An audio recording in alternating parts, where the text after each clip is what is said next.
उत्तराखंड में भगवान शिव को समर्पित 5 केदार हैं, जिन्हें पंच केदार के नाम से जाना जाता है। उन्हीं में से तीसरा केदार है तुंगनाथ मंदिर। इस मंदिर का निर्माण आज से हजारों वर्षों पूर्व महाभारत के समय में पांडवों के द्वारा किया गया था। तुंगनाथ मंदिर हिमालय की सुंदर पहाड़ियों पर अलकनंदा व मंदाकिनी नदियों के बीच भगवान शिव का मंदिर है। तो दोस्तों, यदि आप रोमांच के साथ साथ धार्मिक यात्रा का मिश्रण चाहते हैं तो अवश्य ही तुंगनाथ मंदिर होकर आएं। तुंगनाथ मंदिर से ऊपर प्रसिद्ध चंद्रशिला पहाड़ी भी है, जिसका संबंध भगवान श्री राम से है।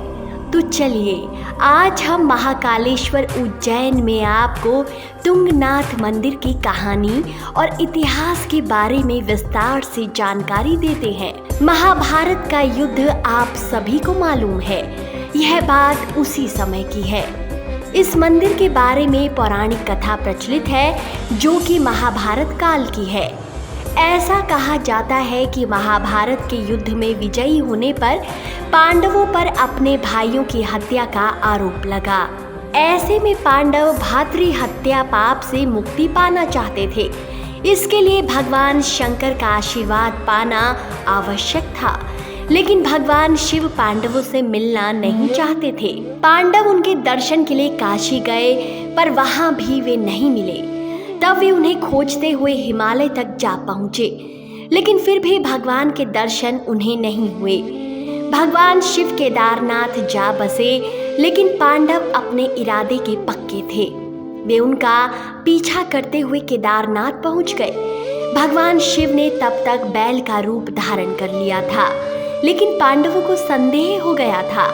ऐसे में भीम ने अपना विशाल रूप धारण कर 2 पहाड़ों पर अपने पैर फैला दिए।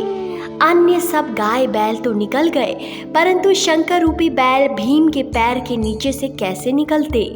भीम ने जैसे ही उस बैल को पकड़ना चाहा, वह धीरे धीरे जमीन के अंदर होने लगा। भीम ने बैल के एक हिस्से को पकड़ लिया।